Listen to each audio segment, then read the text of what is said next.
semua, selamat datang dan kembali ke Celoteh Peribahasa. Bersama saya Ahmad dan tetamu jemputan kita, Elvista, untuk membicarakan khas tentang peribahasa pada hari ini. Hai Elvista. Hai Willy. Hai Para pendengar. Okey, hari ini kita akan mengupas 3 jenis peribahasa. Yang pertama, perumpamaan. Yang kedua, bitalan. Dan yang ketiga adalah simpulan bahasa. Jom. Menarik. Okey, jadi first Elvista, kita akan belajar tentang perumpamaan. Okey, apa itu perumpamaan? Okey, perumpamaan senang saja. Kunci dia kita katakan seperti bak atau umpama. Kalau ada tiga-tiga ni, itu adalah perumpamaan. Contoh, saya akan bagi satu contoh Elvista. Kita nak cakap bila kita nampak orang tu duduk diam, dia tak boleh duduk diam, kita akan cakap dia gelisah seperti cacing kepanasan. Tepat Willy. Okey, next iaitu bitalan, di mana ianya adalah sebuah nasihat ringkas. Tak guna.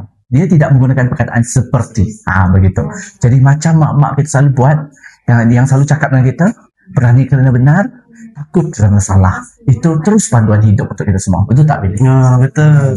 Dan yang paling seronoknya bisa simpulan bahasa. Okey, simpulan bahasa ni apa? Jadi simpulan bahasa ni adalah gabungan kata yang maknanya dah berlainan antara satu sama lain. Okey, contoh mungkin kita boleh bagi host kita, tetamu jemputan kita lah, bagi contohnya bisa. Okey Willy. Kalau Willy besar kepala. Okey. Besar kepala maksudnya Willy sombong dan ego. Tapi bukan kepala Willy lah yang membesar, dan itu membuat bahasa kita apa Willy? Vibrant. Vibrant. Okay.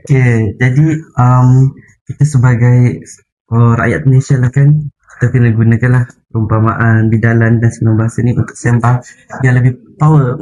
Gitu. Okay, jadi sampai di sini saja. Terima kasih Elvista. Sama-sama Willy. Okay, jadi jumpa lagi untuk next episode Bahasa Jauh Bahasa. Ciao. Ciao.